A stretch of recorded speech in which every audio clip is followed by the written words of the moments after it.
Beyond these prison fences, past the razor wire and behind these bars, 9 inmates are about to get a lesson about life on the outside. One by one, they put on virtual reality headsets and learn to do simple tasks. What do you see? That most of us take for granted. Okay, you in a prison right now? I'm in a room. Colin Barnes' headset took him to a laundromat. Okay, look around. Just turn your head, look around. Tide, laundry detergent. Okay. Sink, trash can, chairs.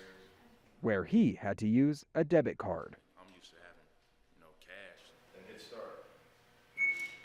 Okay, good job. Credit card, first time you use one of the debit cards like that? Yes. Yeah, try to push the button.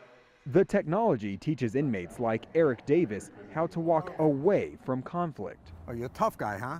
Is that it? Some kind of tough guy? The goal, to get these men ready to re-enter society.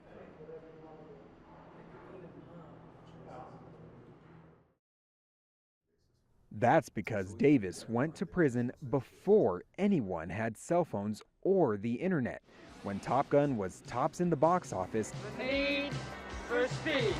and Ronald Reagan was in the White House. Tear down this wall. When these inmates go on virtual job interviews, it's often their very first time. Why should we hire you? I think I'd be a good man for the job. Were you in prison? Yes, sir. What were you in prison for?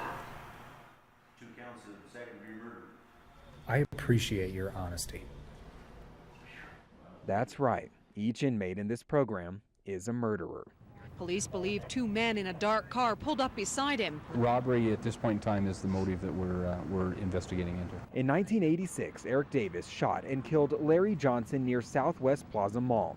Johnson was a restaurant worker taking the weekend's earnings to the bank.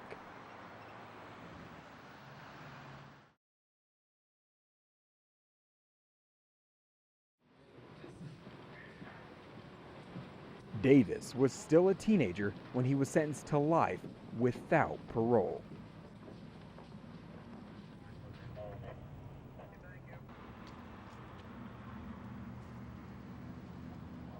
It's a similar story for Colin Barnes, who has lived his entire adult life behind bars. When he was just 16, he broke into his neighbor's Aurora townhome and killed her. Lorraine Tillman was stabbed to death with a kitchen knife.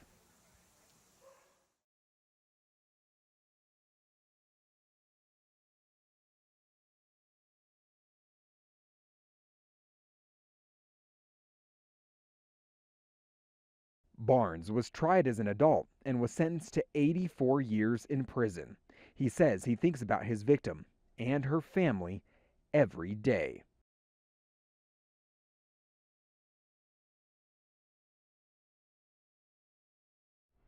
But Barnes and the others who killed as kids may be getting a second chance. The Supreme Court struck down life sentences for juveniles. And in 2016, state lawmakers created a pathway to freedom, to the dismay of prosecutors. These bills are reckless. After serving 20 years behind bars, the inmates must complete a 3-year course, go before a parole board, and then the governor must sign off before any of them are released.